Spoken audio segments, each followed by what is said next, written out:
তো কেমন আছো তোমরা? আশা করি সবাই ভালো আছো, আর আমিও কিন্তু ভালোই আছি। আজকে দুপুরে তেমন কিছু রান্না বান্না হয়নি। আর এদিকে মেয়ে বায়না ধরেছিল যে চিকেন খাবে, তেমনি তার পাপা নিয়ে এসেছে চিকেন। আর চিকেনগুলো দেখো একদম বড় বড় করে পিস করে নিয়ে এসেছে। চিকেন চাপ করার সময় যেমন বড় বড় পিস করা হয় তেমনি একদম দেখতে কিন্তু একদম খুবই সুন্দর লাগছে। আর দেখো আমি এখানে চিকেনটাকে ম্যারিনেট করে রেখে দিচ্ছি, আর ওপাশে আমি আলুটাকে ভেজে নিচ্ছি। আজকে কিন্তু দুপুরে তেমন একদম রান্না বান্না হয়নি, খুবই সিম্পল।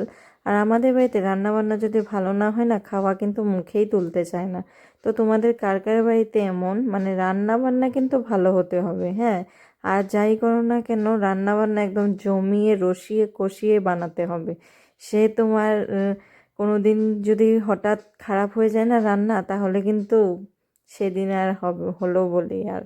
তো দেখো আমি এখন চিকেনটা বসিয়ে দিব, জিরে ফোড়ন দিয়ে পেঁয়াজ ফোড়ন দিয়ে এখন আমি চিকেনটাকে কড়াইতে ভালো করে কষিয়ে নিব। তারপর এখানে দেখো চিকেনটাকে ছেড়ে আমি এখন ভালো করে কষিয়ে নিব।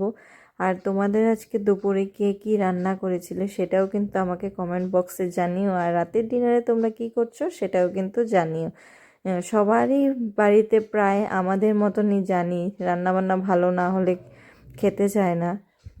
কিন্তু কারো কারো বাড়িতে এমনও আছে যে সব দিনই যে ভালো হতে হবে সেটাও কিন্তু না। হ্যাঁ, সিম্পল রান্না হলেও কিন্তু ও খেতে হয়, সেটা কেন বুঝে না এরা, বাড়ির লোকগুলো, আমি সেটাই বুঝতে পারি না। তো এইদিকে দেখো আমি একটু সিম্পলভাবে পোলাও বানাচ্ছি মামামের পাপার জন্য। তো দেখো আমার চিকেনটা এদিকে রেডি হয়ে গেছে। তো আজকের ভিডিওটা তোমাদের কেমন লাগলো? আশা করি ভালোই লাগবে। ভালো লাগলে লাইক করে দিও। Good night.